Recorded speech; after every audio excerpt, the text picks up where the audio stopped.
देवियों और स्वजनों, न्याय के प्रति आस्था और श्रद्धा का भाव हमारी परंपरा का हिस्सा रहा है।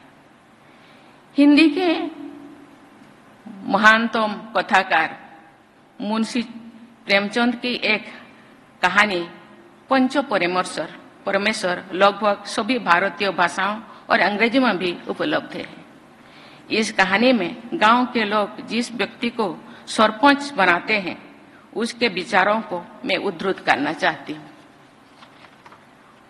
वो कहता है, मैं इस वक्त न्याय और धर्म के सर्वोच्च आसन पर बैठा हूँ।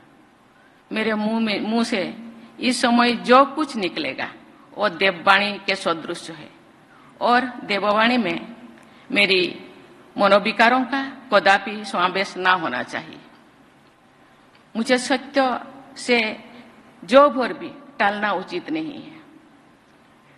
मुंशी प्रेमचंद कहना चाहते हैं कि न्यायाधीश को न्याय करते समय निष्पक्षता की उच्चतम क्षमता विकसित करनी चाहिए। हमारे देश के प्रत्येक न्यायाधीश हर एक जुडिशियल ऑफिसर्स पर सत्य, धर्म और न्याय की प्रतिष्ठा करने का नैतिक दायित्व है। जनमत के स्तर पर यह नैतिक दायित्व न्यायपालिका का दीप स्तंभ है। दूध का दूध और पानी का पानी करने का निरखिर विवेक आप सबसे अपेक्षित है। देवियों और स्वजनों, मुझे ये जानकर प्रसन्नता हुई है कि उच्चतम न्यायालय ने 29 जुलाई से 3 अगस्त तक विशेष लोक अदालत सप्ताह का संचालित किया। मुझे विश्वास है कि ऐसे उपयोगी कार्यक्रम की श्रृंखला में आयोजित ये राष्ट्रीय जिला न्यायपालिका सम्मेलन न्याय सबके द्वार तक पहुंचाने के लक्ष्य को प्राप्त करने में सहायक सिद्ध होगा। मुझे लगता है इसी तरह के आयोजन हर 2 महीने में या 3 महीने में होना चाहिए। हमारे पास इतने सारे पेंडेंसी है, शायद ऐसे करने से उस तरह के समस्या से हम आहिस्ता आहिस्ता दूर कर सकते हैं। जनपद स्तर के न्यायालय ही करोड़ों देशवासियों के मस्तिष्कों में न्यायपालिका के छवि निर्धारित करते हैं। इसलिए जनपद न्यायालय द्वारा लोगों को संवेदनशीलता और तत्परता के साथ कम खर्चों पर न्याय सुलभ कराना हमारी न्यायपालिका की सफलता का आधार है। देवियों और स्वजनों, मुकदमे की पेंडेंसी और बैकलॉग न्यायपालिका के समक्ष बहुत बड़ी चुनौती है। इस समस्या को प्राथमिकता देकर सभी हितधारकों को समाधान निकालना है। मुझे ये जानकर प्रसन्नता हुई है कि इस सम्मेलन के एक सत्र में केस मैनेजमेंट से जुड़े कई आयामों पर चर्चा हुई है। मुझे विश्वास है कि इस चर्चाओं के व्यवहारिक परिणाम सामने जरूर आएंगे। हमारी संविधान में पंचायतों और नगरपालिकाओं के माध्यम से स्थानीय स्तर पर लेजिस्लेटिव और एग्जीक्यूटिव निकायों की शक्तियों और उत्तरदायित्वों के लिए प्रावधान किया गया है। क्या यही प्रावधान इन्हीं के समतुल्य स्थानीय स्तर पर न्याय व्यवस्था के बारे में भी सोचा जा सकता है? स्थानीय भाषा तथा स्थानीय परिस्थितियों में न्याय प्रदान करने की व्यवस्था करके शायद न्याय सबसे द्वार तो पहुंचाने के आदर्श को प्राप्त करने में सहायता होगी।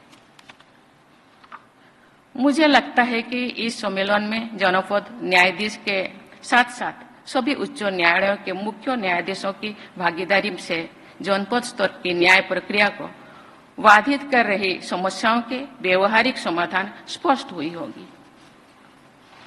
मुझे बताया गया है कि हाल के वर्षों में जनपद स्तर पर न्यायपालिका की इंफ्रास्ट्रक्चर, सुविधाएं, प्रशिक्षण एवं मानव संसाधन की उपलब्धता में उल्लेखनीय सुधार हुआ है, लेकिन इन सभी क्षेत्रों में अभी भी बहुत कुछ करना बाकी है। मुझे विश्वास है कि सुधार के सभी आयामों पर तेजी से प्रगति होनी चाहिए। मैं एक अच्छे बदलाव का विशेष उल्लेख करना चाहती हूँ। मुझे ये जानकर बहुत प्रसन्नता हुई है कि हाल के वर्षों में जुडिशियल ऑफिसर्स के चयन में महिलाओं की संख्या बढ़ी है। इस वृद्धि के कारण कई राज्यों में कुल जुडिशियल ऑफिसर्स की संख्या में महिलाओं की संख्या 50% से कहीं अधिक है। मैं आशा करती हूं कि न्यायपालिका से जुड़ी सभी लोग महिलाओं के विषय में पूर्वाग्रह से मुक्त विचार, व्यवहार और भाषा के आदर्श उदाहरण प्रस्तुत करेंगे। हमारी न्यायपालिका के सम्मुख ऐसे अनेक चुनौतियां हैं जिनके समाधान के लिए सभी हितधारकों को समन्वित प्रयास करना होगा। उदाहरण के लिए एविडेंस और विटनेसेस से जुड़े मुद्दों पर न्यायपालिका, सरकार और पुलिस प्रशासन को मिलजुल कर समाधान निकालना चाहिए। देवियों और स्वजनों, ये हमारे सामाजिक जीवन का एक दुखद पहलू है कि कुछ मामले में साधन संपन्न लोग अपराध करने के बाद भी निर्भीक और निश्चोत घूमते रहते हैं। जो लोग उनके अपराधों से पीड़ित होते हैं वे डरे से में रहते हैं मानो उन्हीं विचारों ने कई अपराध कर दिया है। महिला पीड़िताओं की स्थिति और भी खराब होती है क्योंकि प्रायः समाज के लोग भी उनके साथ नहीं देते। कभी कभी मेरा ध्यान कारावास कट रही माताओं के बच्चों तथा बाल अपराधियों की ओर भी चला जाता है। उन महिलाओं के बच्चों के सामने पूरा जीवन पड़ा है। ऐसे बच्चों के स्वास्थ्य और शिक्षा के लिए क्या किया जा रहा है, इस विषय पर आकलन और सुधार हमारी प्राथमिकता होनी चाहिए। बाल अपराधी भी अपने जीवन के आरंभिक चरण में होते हैं। उनके चिंतन और मानसिक स्वास्थ्य में सुधार के उपाय करना, उन्हें जीवन यापन हेतु लाभकारी कौशल प्रदान करना एवं उन्हें निःशुल्क कानूनी सहायता उपलब्ध कराना भी हमारी प्राथमिकता होनी चाहिए।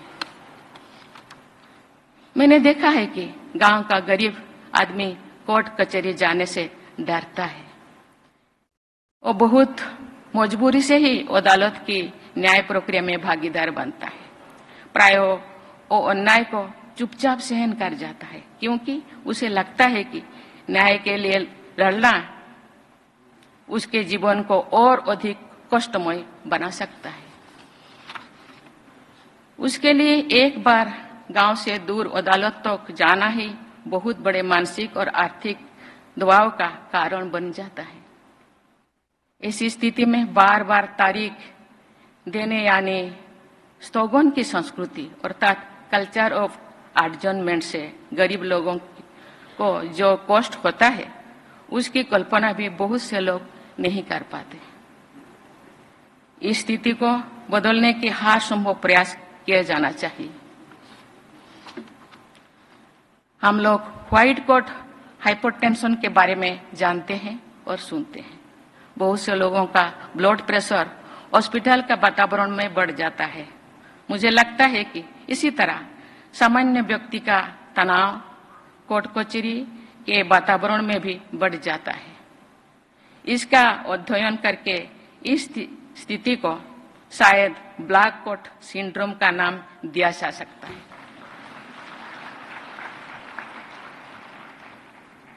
अदालत में सामान्य लोग घबराहट में प्रायः अपने पक्ष में बातें भी नहीं कह पाते हैं जो वे अच्छी तरह से जानते हैं और कह सकते हैं लेकिन कह नहीं पाते। जो बलात्कार जैसे जघन्य अपराध के मामले में न्यायालय के निर्णय एक पीढ़ी के गुजर जाने के बाद आते हैं तो सामान्य व्यक्ति को लगता है कि न्याय प्रक्रिया में संवेदनशीलता कम है। मैं आपको एक बार में कही थी कि गांव के लोग, गरीब लोग अदालत से नीचे से ऊपर तक जितने न्यायाधीश है सबको भगवान मानते हैं क्योंकि वहां जस्टिस मिलता है। साधारण में एक कहावत है, भगवान के घर देर है लेकिन अंधेरा नहीं। लेकिन देर कितने दिन तक, कितना देर हो सकता है? 32 साल, 12 साल, 20 साल, 10 साल, हम लोगों को सोचना चाहिए। तब तक जिसको न्याय मिलेगा 32 साल के बाद शायद उनके चेहरे से मुस्कान ही खत्म हो जाएगा, जिंदगी ही खत्म हो जाएगी। इसके बारे में बहुत सी गहरे से सोचना चाहिए। मुझे ये देखकर बहुत प्रसन्नता हुई है कि उच्चतम न्यायालय ने भारतीय नागरिक सुरक्षा संहिता के उस प्रावधान को रेट्रोस्पेक्टिव इफेक्ट से लागू करने का आदेश दिया है, जिसके तहत पहली बार अभियुक्त हुई तथा नियम अधिकतम कारावास की 1/3 अवधि काट चुके लोगों को जमानत पर रिहा करने की व्यवस्था की गई है।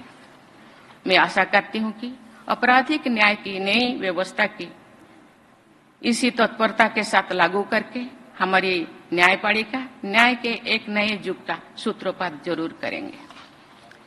भारत के मुख्य न्यायाधीश महोदय ने सभी नागरिकों के लिए न्याय तक पहुंचने सुनिश्चित करने का संकल्प के साथ इस सम्मेलन का आयोजन कराया है। न्याय सुलभ करने का ये संकल्प सिद्ध हो, इसी शुभेच्छा के साथ मैं अपनी वाणी को विराम देती हूँ। जय हिंद, जय भारत।